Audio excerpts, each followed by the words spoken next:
En el corazón del Imperio Romano, en una ciudad vibrante llamada Tarso, nació un hombre que marcaría para siempre la historia del cristianismo. Su nombre original era Saulo. Su cuna no fue humilde, ni su educación fue limitada. Nació ciudadano romano, un privilegio escaso, pero más allá de los derechos legales, lo que definió su vida desde el principio fue su identidad judía, su linaje fariseo y su ambición desbordada por ser perfecto ante la ley de Dios. Tarso no era cualquier ciudad. Era un centro de cultura, comercio e ideas, una mezcla de influencias griegas, romanas y orientales. En ese entorno, Saulo creció con una mentalidad abierta en lo intelectual, pero cerrada en lo espiritual.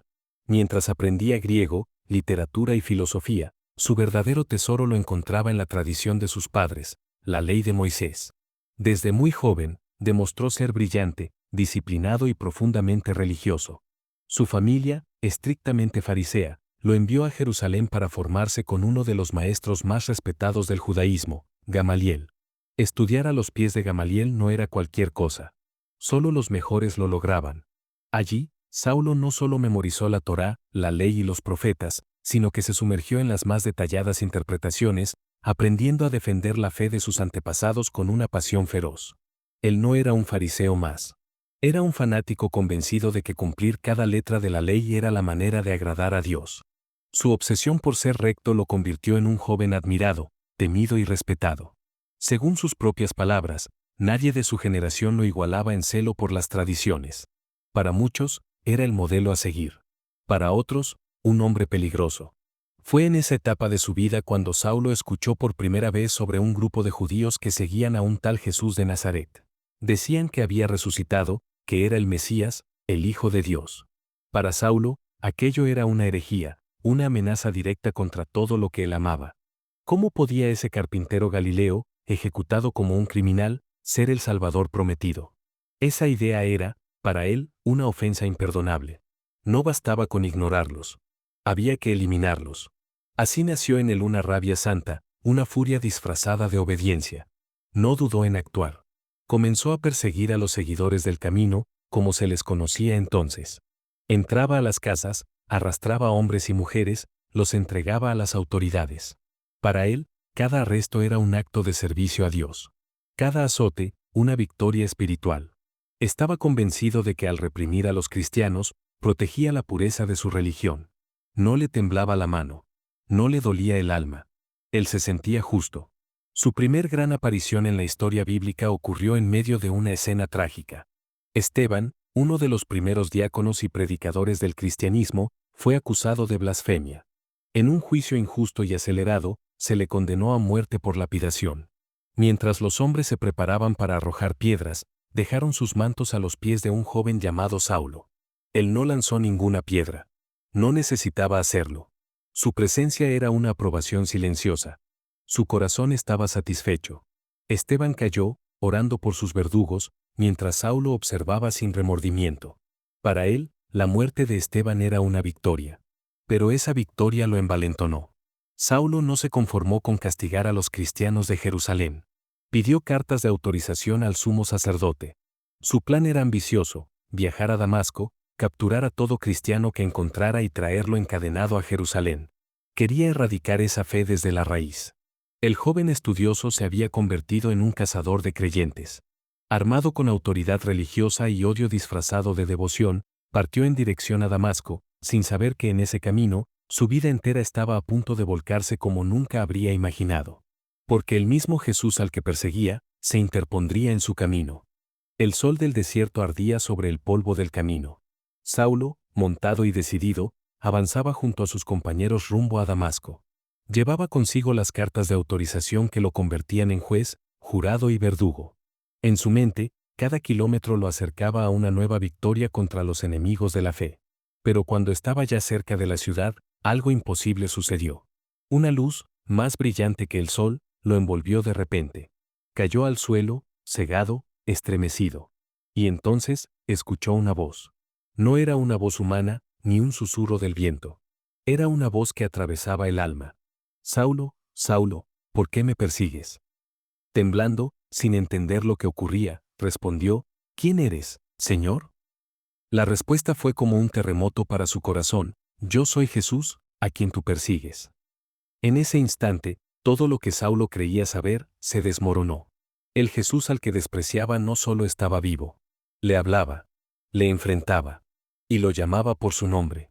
Jesús no gritó, no lo castigó, no lo aplastó con poder. Le dio una orden sencilla: levántate, entra en la ciudad y allí se te dirá lo que debes hacer. Cuando Saulo abrió los ojos, no veía nada. El resplandor lo había dejado completamente ciego. Tuvo que ser guiado por la mano, como un niño, hasta Damasco. Allí se encerró en una casa, durante 3 días, sin comer ni beber. Solo, ciego por fuera y quebrado por dentro.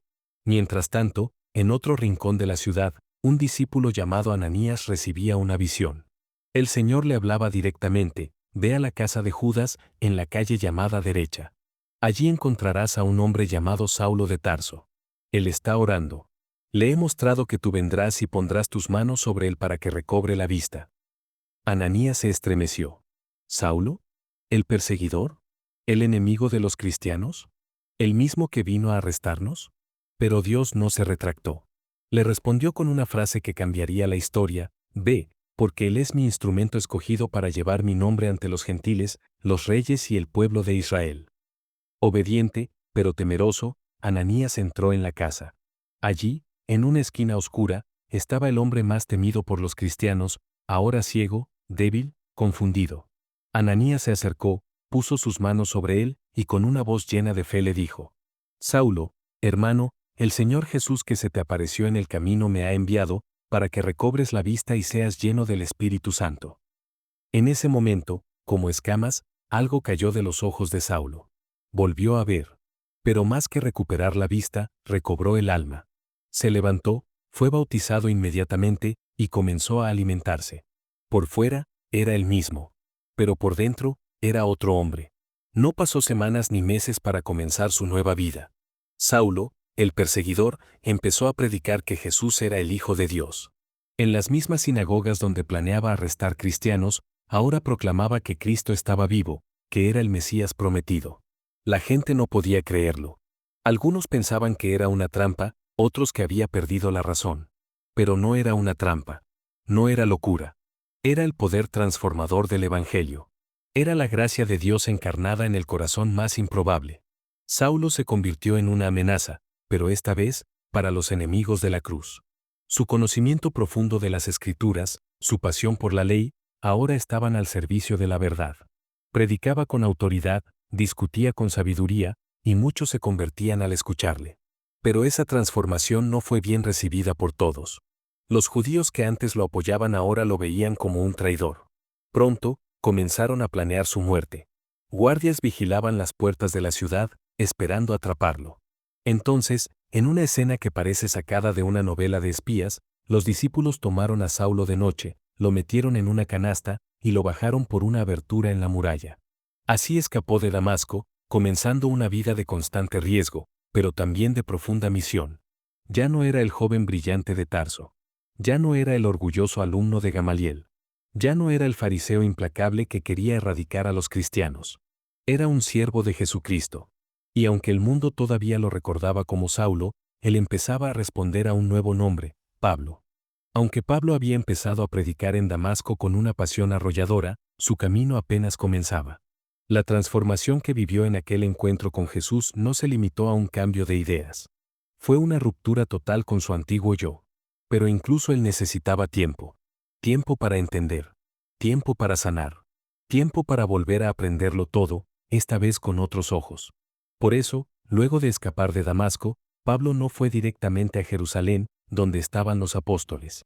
En lugar de eso, se retiró a un lugar inesperado, el desierto de Arabia. Allí, alejado del ruido, sin púlpitos, sin multitudes, sin enemigos ni discípulos, se dedicó a meditar, a orar, a escudriñar las Escrituras. Durante años, Pablo se enfrentó cara a cara con su pasado, con sus errores, con la gracia que lo había alcanzado. Reflexionó sobre la ley que tanto había amado, y comprendió, finalmente, que todo había apuntado siempre a Cristo. Esos años en Arabia fueron su escuela secreta. No tuvo maestro humano, pero tuvo al Espíritu Santo como guía. Y fue allí, en ese silencio, donde Dios le reveló muchas de las verdades que más tarde escribiría en sus cartas. Allí nació el teólogo. Allí maduró el apóstol. Allí se forjó el carácter del hombre que estaba destinado a llevar el Evangelio a las naciones. Pasado ese tiempo, regresó a Damasco, fortalecido. Pero su presencia seguía siendo una amenaza. Pronto, los enemigos volvieron a buscar su muerte, y una vez más tuvo que huir. Esta vez, su destino fue Jerusalén. Imagina ese momento. Pablo, que años antes había sembrado terror en las calles de Jerusalén, volvía ahora como discípulo de Cristo. Quería unirse a los creyentes, caminar con los apóstoles, compartir su fe. Pero no fue tan sencillo. Los cristianos no le creían. Muchos pensaban que era un espía, que fingía haber cambiado para infiltrarse y destruirlos desde dentro. El miedo era demasiado fuerte.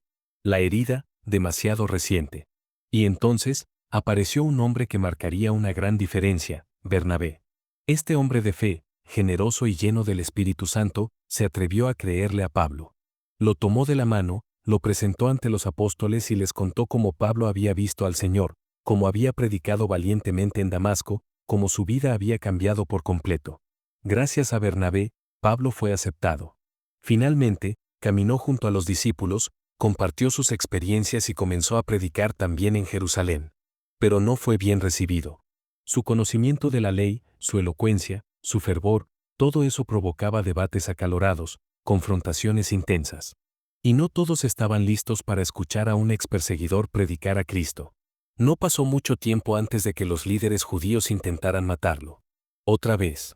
La iglesia, preocupada por su seguridad y por el riesgo que su presencia generaba en la ciudad, decidió enviarlo lejos.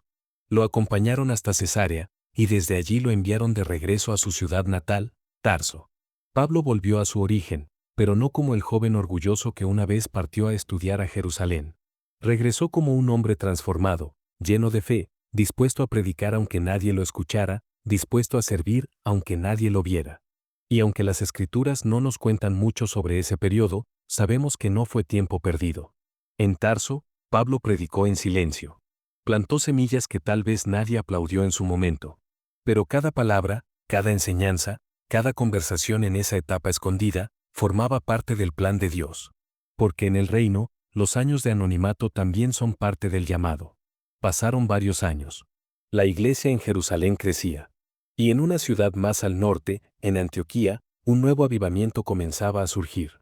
Los gentiles, es decir, los no judíos, estaban empezando a convertirse. Era algo nuevo, algo inesperado. Y necesitaban a alguien que pudiera enseñar con sabiduría, que entendiera tanto la ley como la gracia. Alguien que supiera hablarle a los judíos, pero también a los griegos. Fue entonces cuando Bernabé, otra vez él, recordó a Pablo. Viajó hasta Tarso y lo buscó. Lo encontró. Y lo llevó consigo a Antioquía. Juntos, comenzaron a enseñar a la iglesia que nacía. Y fue allí, en ese lugar lejano al centro religioso de Jerusalén, donde por primera vez los seguidores de Jesús fueron llamados cristianos. Pablo había pasado años en silencio. Años formándose, orando, sembrando. Ahora, estaba listo. El mundo lo esperaba. Porque Dios no había salvado a Pablo solo para perdonarlo, lo había salvado para enviarlo. Antioquía se había convertido en uno de los nuevos corazones del cristianismo. Era una ciudad vibrante, diversa, con gente de todo el mundo. Y allí, en medio de esa iglesia joven, mientras oraban y ayunaban, el Espíritu Santo habló con claridad: «Apartadme a Bernabé y a Saulo para la obra a la que los he llamado».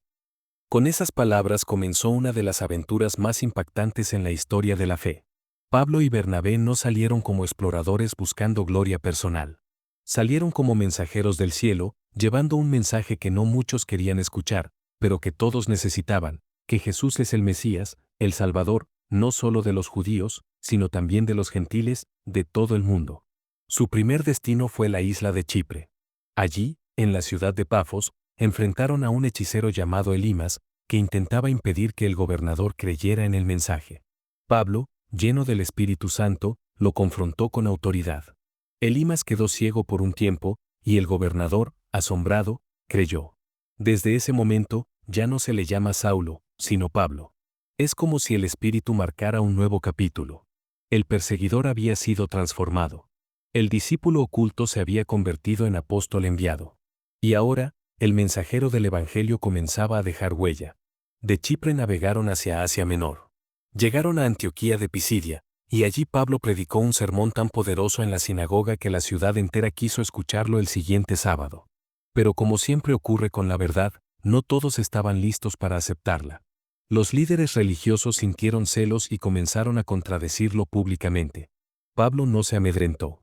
Declaró que, ya que muchos judíos rechazaban el mensaje, llevaría el evangelio a los gentiles. Y muchos creyeron. Pero la oposición fue tal que fueron expulsados de la región. Así fue el inicio de un patrón que se repetiría muchas veces: predicación, conversión, oposición, persecución y avance. Porque cada ciudad que los rechazaba, abría sin querer la puerta a otra. En Iconio, predicaron con valentía.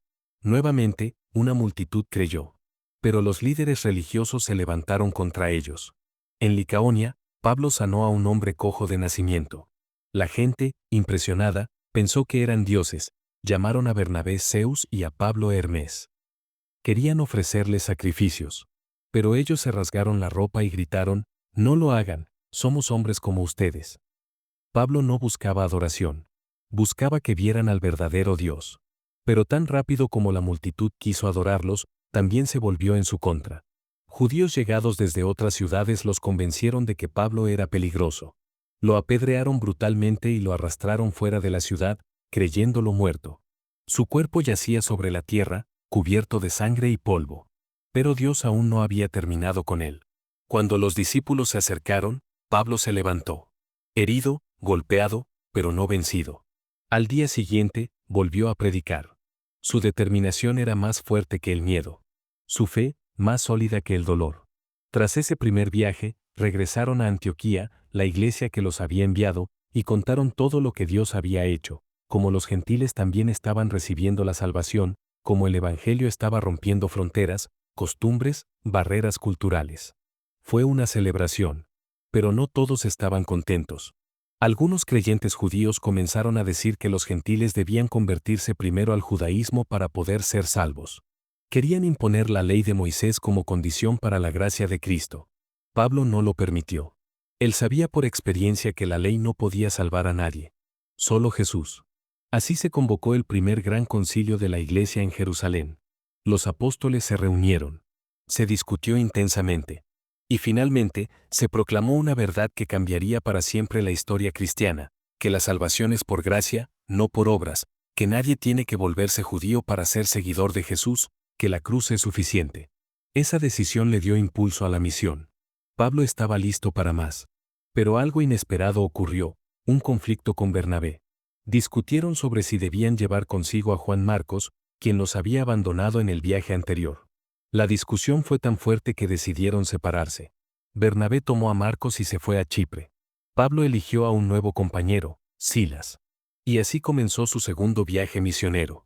Nuevas ciudades, nuevas iglesias, nuevas pruebas, pero también una nueva etapa en su vida. Porque este viaje no solo lo llevaría por caminos conocidos, lo llevaría más allá, a lugares donde jamás había imaginado predicar. Incluso, a Europa. El segundo viaje misionero de Pablo marcó un antes y un después. Ya no solo predicaría en ciudades judías de Asia Menor. Dios tenía planes más grandes. Planes que llevarían el evangelio a tierras que jamás habían escuchado el nombre de Jesús. Mientras viajaban, el Espíritu Santo les cerró puertas inesperadas. No les permitió predicar en ciertas regiones. Iban de un lugar a otro sin saber exactamente a dónde ir. Y fue entonces, una noche, que Pablo tuvo una visión. En sueños, vio a un hombre de Macedonia que le rogaba: «Pasa a Macedonia y ayúdanos». Pablo entendió que era Dios quien lo llamaba a cruzar el mar, a llevar la buena noticia a Europa. Zarparon inmediatamente.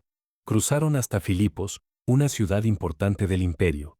Y allí ocurrió algo sorprendente. Su primer encuentro no fue con multitudes en una sinagoga, sino con un pequeño grupo de mujeres que oraban junto al río. Entre ellas estaba Lidia, una comerciante de púrpura, una mujer de negocios, pero también una buscadora de Dios. El Señor abrió su corazón. Escuchó, creyó, y fue bautizada con toda su casa. La iglesia en Europa había comenzado. Pero como en cada ciudad, el conflicto no tardó en llegar. Pablo y Silas expulsaron un espíritu de adivinación de una joven esclava. Sus dueños, al perder su fuente de ganancias, se enfurecieron. Acusaron a los misioneros, los golpearon públicamente y los arrojaron en prisión. Esa noche, con los pies atados y las espaldas sangrantes, Pablo y Silas no se quejaron. No pidieron justicia. No maldijeron. En vez de eso, comenzaron a cantar himnos, oraciones, alabanzas. Y entonces, en medio de la noche, la tierra tembló. Un terremoto sacudió la prisión. Las puertas se abrieron. Las cadenas cayeron. El carcelero, creyendo que los presos habían escapado, tomó su espada para quitarse la vida. Pero Pablo gritó, «No te hagas daño. Todos estamos aquí». El hombre, temblando, cayó a los pies de los prisioneros y les preguntó, «¿Qué debo hacer para salvarme?». La respuesta de Pablo fue clara, «Cree en el Señor Jesucristo, y serás salvado tú y tu casa». Esa misma noche, el carcelero y su familia creyeron. Fueron bautizados. Y la oscuridad de aquella prisión se convirtió en el escenario de una nueva vida. Al día siguiente, las autoridades intentaron liberarlos en secreto. Pero Pablo, sabiendo que eran ciudadanos romanos, exigió que fueran liberados públicamente, mostrando que habían sido castigados injustamente. Salieron con la cabeza en alto, no como fugitivos, sino como testigos del poder de Dios. Desde Filipos, viajaron a Tesalónica. Allí, como era su costumbre, predicó primero en la sinagoga. Durante 3 sábados, razonó con los judíos, mostrándoles con las Escrituras que el Mesías debía sufrir y resucitar. Algunos creyeron. También lo hicieron muchos griegos temerosos de Dios y mujeres influyentes de la ciudad. Pero la oposición volvió a encenderse. Los líderes judíos formaron una turba. Fueron a buscar a Pablo y Silas, y al no encontrarlos, arrastraron a Jasón, un creyente local, ante las autoridades. La ciudad estaba en caos. Por seguridad, los hermanos ayudaron a Pablo y Silas a escapar durante la noche. Siguieron su camino, y llegaron a Berea. En Berea, la historia fue distinta. La gente allí era noble.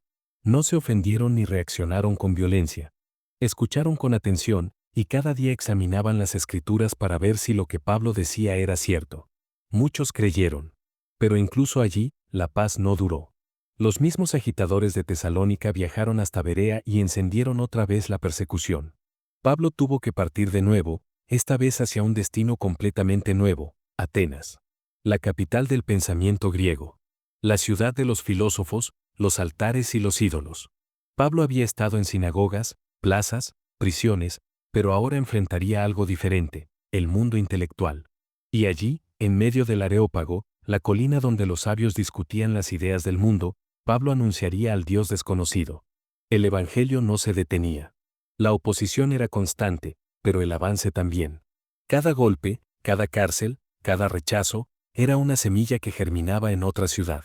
Porque Pablo no predicaba por emoción ni por costumbre. Predicaba porque había sido llamado. Y ese llamado era más fuerte que el miedo. Atenas. La ciudad donde caminó Sócrates, donde enseñó Platón, donde brilló Aristóteles. Cuna de la filosofía, del arte, del pensamiento humano. Y ahora, en medio de estatuas, columnas y altares, caminaba un predicador judío, pequeño de estatura, de rostro sufrido, pero con una verdad ardiente en su interior. Pablo llegó a Atenas solo. Silas y Timoteo se habían quedado atrás. Mientras esperaba, no podía quedarse quieto. Caminó por la ciudad y su espíritu se llenó de angustia al ver tantos ídolos, tantos altares dedicados a dioses falsos. Atenas estaba llena de sabiduría humana, pero vacía del Dios verdadero. Comenzó a debatir en la sinagoga con los judíos y en la plaza con los filósofos. Algunos lo escucharon con interés, otros lo despreciaron. ¿Qué querrá decir este charlatán?, decían. Pero al oírlo hablar de Jesús y la resurrección, lo llevaron al Areópago, el centro de las ideas y debates, y le dijeron, explícanos esa nueva enseñanza. Allí, rodeado de los más cultos de su tiempo, Pablo no citó profetas ni ley. No usó el lenguaje de los rabinos. Habló como un hombre que comprendía el alma humana. Señaló un altar que decía, al Dios desconocido. Y dijo, ese Dios que ustedes adoran sin conocer, es al que yo les anuncio. Él hizo el mundo y todo lo que hay en él. No habita en templos construidos por manos humanas. No necesita de nada, pues él mismo da vida, aliento y todo lo demás. En él vivimos, nos movemos y existimos. Era un mensaje revolucionario. Un Dios cercano, pero santo. creador, pero personal, que no se encontraba en oro ni piedra, sino en espíritu y verdad. Pablo les habló de la resurrección, del juicio venidero, del llamado al arrepentimiento. Algunos se burlaron. Otros quisieron oír más. Y unos pocos creyeron. Uno de ellos fue Dionisio, miembro del mismo consejo del Areópago. Otro, una mujer llamada Dámaris. Semillas, pequeñas, pero vivas. Desde Atenas, Pablo partió hacia Corinto. Una ciudad portuaria, rica, corrupta. Llena de comercio, pero también de idolatría y pecado. Allí conoció a Aquila y Priscila, una pareja de judíos que se habían establecido como fabricantes de tiendas. Pablo, que también sabía ese oficio, se unió a ellos. Durante año y medio, predicó en Corinto. Primero en la sinagoga, y luego entre los gentiles. Muchos creyeron y fueron bautizados. Y en medio de tantas amenazas, recibió una visión de parte del Señor. No temas. Habla. No calles. Porque yo estoy contigo, y nadie te hará daño. En esta ciudad tengo mucho pueblo. Fue un respiro. Un aliento directo del cielo. Pablo necesitaba esas palabras. Porque su ministerio era exitoso, sí, pero también agotador. Allí, en Corinto, escribió sus primeras cartas. A los tesalonicenses, iglesia joven que había dejado poco tiempo atrás. Les habló de esperanza, del regreso de Cristo, de la santidad. Les recordó que aunque sufran persecución, no están solos. Pero no todo era tranquilidad. Los líderes religiosos lo acusaron ante el procónsul. Pero Dios intervino una vez más. El caso fue desestimado, y Pablo pudo continuar su labor. Después de muchos meses en Corinto, decidió regresar a Antioquía, su base. Pero en el camino, pasó por Efeso, donde predicó brevemente. Prometió volver. Y así, terminó su segundo viaje misionero. Lo que había comenzado como una respuesta a una visión, se había convertido en una expansión imparable. Iglesias nacían. Cartas circulaban. La fe echaba raíces en corazones de todo el mundo antiguo. Pablo no era un predicador común. Era un sembrador incansable. Un obrero del reino. Un instrumento de gracia en manos de Dios. Y aunque había recorrido cientos de kilómetros, su misión estaba lejos de terminar. Pablo no sabía descansar. Apenas terminaba un viaje, ya planeaba el siguiente. Esta vez, su corazón lo llevaba hacia una ciudad estratégica, inmensa, compleja, Efeso. Un lugar donde el comercio, la cultura, la religión y la superstición se entremezclaban sin control. Una ciudad entregada a la magia, a los amuletos, y sobre todo, al culto de una diosa, Artemisa. Efeso albergaba uno de los templos más grandiosos del mundo antiguo, dedicado a ella. Pero Pablo no se intimidó. Llegó con una meta clara: levantar una iglesia viva en medio de un centro pagano. Y lo logró. Durante 3 años, Efeso se convirtió en el cuartel general de su misión. Enseñaba cada día, en público y en privado. Primero predicó en la sinagoga, pero cuando fue rechazado, se trasladó a una escuela llamada la de Tirano, donde enseñaba a diario. Y lo que ocurrió en esos años fue poderoso. Milagros extraordinarios comenzaron a suceder. Tan grande era la unción que Dios había puesto sobre Pablo, que hasta pañuelos o delantales que tocaban su cuerpo eran llevados a los enfermos y eran sanados. Los espíritus malignos huían. Las enfermedades se curaban. El nombre de Jesús comenzaba a ser temido, incluso por los demonios. Pero también llegaron los imitadores. Un grupo de exorcistas judíos intentó usar el nombre de Jesús como si fuera una fórmula mágica. Decían: te ordenamos salir en el nombre de Jesús, el que predica Pablo. Pero el espíritu maligno respondió: a Jesús lo conozco, y sé quién es Pablo, pero ¿ustedes quiénes son? Y entonces, el demonio los atacó con violencia, dejándolos desnudos y heridos. Este hecho se esparció por toda la ciudad. El temor cayó sobre Efeso. Y muchos, arrepentidos, trajeron sus libros de magia, sus objetos ocultos, y los quemaron públicamente. El valor de lo destruido era enorme. Pero nadie se lamentó. Habían encontrado algo más valioso que el oro: la verdad. El impacto fue tan fuerte que afectó incluso la economía local. Uno de los gremios más poderosos de Efeso era el de los plateros, artesanos que fabricaban pequeñas estatuas de Artemisa. Su negocio dependía de que la gente creyera que esa diosa podía protegerlos. Pero ahora, muchos estaban dejando los ídolos. Dejando de comprar. Dejando de creer. El líder del gremio, Demetrio, reunió a los suyos y les dijo: este Pablo ha convencido a mucha gente. Dice que los dioses hechos por manos humanas no son dioses. Si esto sigue así, perderemos nuestro prestigio, nuestro templo será despreciado, y nuestra diosa será olvidada. Las palabras de Demetrio encendieron una furia colectiva. Pronto, la ciudad entera estaba gritando, «Grande es Artemisa de los Efesios». El tumulto creció. Se produjo un disturbio. Arrastraron a algunos compañeros de Pablo al teatro de la ciudad, donde una multitud gritaba sin entender siquiera qué pasaba. Pablo quiso entrar, pero los discípulos no se lo permitieron. Sabían que podía morir. Finalmente, las autoridades locales calmaron al pueblo, y el motín se dispersó. Pero Pablo entendió que su tiempo en Éfeso había llegado a su fin. Desde esa ciudad, escribió una de sus cartas más profundas y teológicas, la Carta a los Romanos. Aunque aún no había estado en Roma, sabía que aquella iglesia necesitaba una exposición clara del Evangelio. Y eso fue lo que escribió. En esa carta, Pablo explicó con poder la justificación por la fe, el pecado universal, la gracia de Dios, el rol de Israel, la vida en el Espíritu, el llamado a la santidad y la transformación del creyente. Fue su manifiesto, su legado teológico. Y aunque fue escrito con tinta, cada palabra ardía como fuego. Después de dejar Éfeso, Pablo pasó por Macedonia, animando a las iglesias. Luego bajó a Grecia, donde se quedó 3 meses, probablemente en Corinto. Desde allí planeaba ir a Jerusalén con una ofrenda para los creyentes pobres. Sabía que sería un viaje peligroso. Ya empezaban a circular rumores de que querían detenerlo. Pero Pablo no se escondía del peligro. Lo enfrentaba de frente, con la paz de quien sabía que su vida estaba en manos del Rey Eterno. Su corazón seguía latiendo por una misión más grande que su propia seguridad, ver el Evangelio predicado hasta los confines de la tierra. Pablo sabía que regresar a Jerusalén no sería fácil. Había oído advertencias, profecías, lágrimas. En cada ciudad por la que pasaba, los creyentes le rogaban que no subiera. Sabían que algo oscuro lo esperaba. En Cesarea, un profeta llamado Ágabo tomó el cinturón de Pablo, se ató las manos y los pies, y dijo, «Así atarán los judíos al dueño de este cinturón, y lo entregarán a los gentiles». Los hermanos, conmovidos, le suplicaron que se quedara.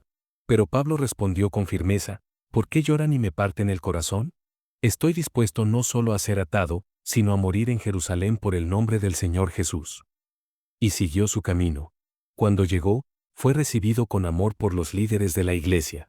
Le contaron lo que estaba ocurriendo. Muchos judíos creyentes lo veían con desconfianza, porque se rumoraba que Pablo enseñaba a abandonar la ley de Moisés. Para calmar los ánimos, accedió a participar en un rito de purificación junto a otros hombres en el templo. Pero no fue suficiente. Un grupo de judíos de Asia lo vio allí y comenzaron a gritar, «Este es el hombre que por todas partes habla contra nuestro pueblo, contra la ley y este lugar, y hasta ha metido gentiles en el templo». Era mentira, pero bastó para encender la furia. Una turba lo arrastró fuera del templo. Cerraron las puertas. Y comenzaron a golpearlo con intención de matarlo. Entonces, los soldados romanos intervinieron. El comandante, al ver la confusión, ordenó que lo arrestaran. Lo ataron con cadenas. Mientras lo llevaban a la fortaleza, Pablo pidió hablar al pueblo. Desde las escaleras, con voz firme pero respetuosa, comenzó a contar su historia. Habló de su educación con Gamaliel, de su celo como fariseo, de cómo persiguió a los cristianos, y cómo, en el camino a Damasco, el mismo Jesús resucitado lo detuvo, lo cegó, y le dio un nuevo propósito. La multitud escuchaba en silencio, hasta que Pablo mencionó que Dios lo había enviado a predicar a los gentiles. Esa palabra fue como gasolina sobre fuego. Gritaron, «No merece vivir», y arrojaban polvo al aire, llenos de furia. Los soldados, confundidos, decidieron azotarlo para sacarle la verdad. Pero cuando estaban por hacerlo, Pablo dijo, ¿les está permitido azotar a un ciudadano romano sin juicio? Todo cambió de inmediato. El comandante se alarmó. Nadie podía tocar a un ciudadano romano sin proceso legal. Pablo fue llevado con más respeto, pero siguió preso. Al día siguiente, lo presentaron ante el Sanedrín, el consejo judío. Allí, Pablo usó su sabiduría, sabía que el consejo estaba dividido entre fariseos y saduceos, y al declarar que estaba siendo juzgado por creer en la resurrección, provocó una discusión interna. La audiencia se descontroló, y el comandante volvió a sacarlo para protegerlo. Esa noche, en medio de la incertidumbre, Pablo recibió una visita divina. Jesús se le apareció y le dijo, «Ten ánimo. Así como diste testimonio de mí en Jerusalén, también lo harás en Roma». Era una promesa. Y también una sentencia. Al día siguiente, más de 40 hombres hicieron un juramento, no comerían ni beberían hasta matar a Pablo. Pero su plan fue descubierto. El sobrino de Pablo escuchó la conspiración y avisó a los soldados. El comandante romano actuó con rapidez. Organizó una escolta de 470 soldados para llevar a Pablo bajo protección hasta Cesarea, donde sería juzgado por el gobernador Félix. En Cesarea, Pablo se defendió con maestría. Refutó cada acusación. Habló de su fe. Y aunque Félix quedó intrigado, decidió dejarlo en prisión, esperando que Pablo le ofreciera un soborno. Lo mantuvo encerrado 2 años, mientras su corazón se endurecía. Cuando Félix fue reemplazado por Festo, los líderes judíos volvieron a pedir que Pablo fuera trasladado a Jerusalén para juzgarlo. Pero Pablo, sabiendo que su vida estaba en peligro, tomó una decisión definitiva. Apeló a César. Como ciudadano romano, tenía ese derecho. Quería ser juzgado por el emperador en la capital del imperio. Festo aceptó. Pero antes de enviarlo, lo presentó ante el rey Agripa, quien quiso oírlo directamente. En esa audiencia, Pablo no se defendió solamente. Predicó. Contó su testimonio con poder. Habló del Mesías prometido, de la resurrección, de la luz que lo había transformado.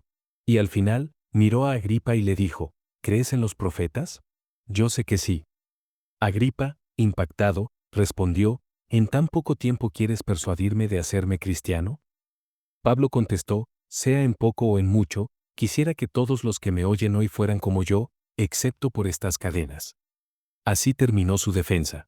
No con súplicas, no con lamentos, sino con el corazón lleno de fe y la boca llena de verdad. La decisión ya estaba tomada. Pablo sería enviado a Roma. No como un misionero libre, sino como un prisionero con propósito. El destino estaba claro, Roma. Pablo, ahora prisionero con escolta romana, se embarcó en un viaje que cruzaría mares, estaciones y peligros. Aunque sus manos iban atadas, su espíritu seguía libre. Porque no viajaba solo. Viajaba con una promesa, así como diste testimonio en Jerusalén, también lo harás en Roma. Lo acompañaban otros prisioneros, soldados, marineros, y su fiel amigo Lucas, el médico y cronista. Al principio, el viaje parecía tranquilo. Pero al acercarse el invierno, el mar comenzó a mostrar su furia. En una pequeña ciudad llamada Buenos Puertos, Pablo les advirtió, veo que el viaje será peligroso. Podemos perder el barco, la carga y hasta nuestras vidas. Pero el centurión decidió seguir el consejo del capitán. Y zarparon hacia Roma. Pronto, fueron sorprendidos por un viento huracanado llamado Euroclidón. Durante 14 días, fueron arrastrados sin control por las aguas. No veían sol ni estrellas. Perdieron la esperanza. La tripulación lanzó al mar la carga, los equipos, todo lo que podían. Y cuando ya nadie tenía fuerza, Pablo se levantó. Dijo, amigos, deberían haberme escuchado. Pero ahora, les animo, no habrá pérdida de vidas. Porque esta noche, un ángel del Dios a quien pertenezco y sirvo, estuvo a mi lado.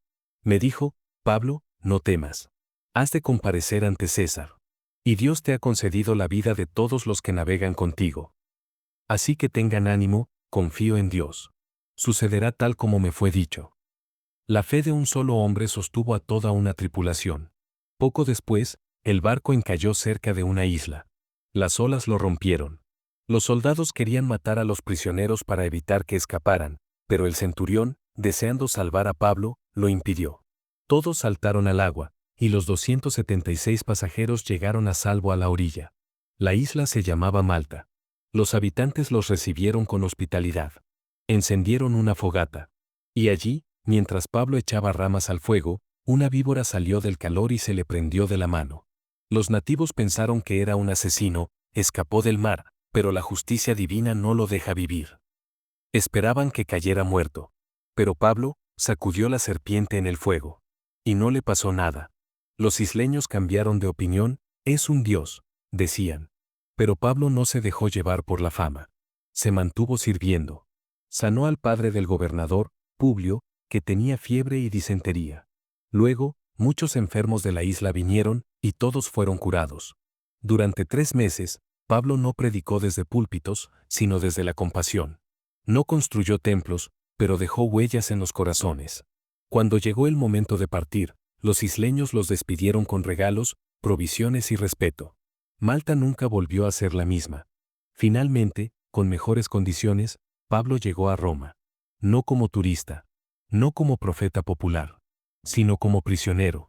Pero el Dios que lo había acompañado desde el camino a Damasco, también estaba en las calles del imperio. En Roma, Pablo no fue encerrado en una mazmorra. Se le permitió vivir en una casa alquilada, con un soldado custodiándolo. Y desde allí, por 2 años, recibió a todo el que quisiera escucharlo.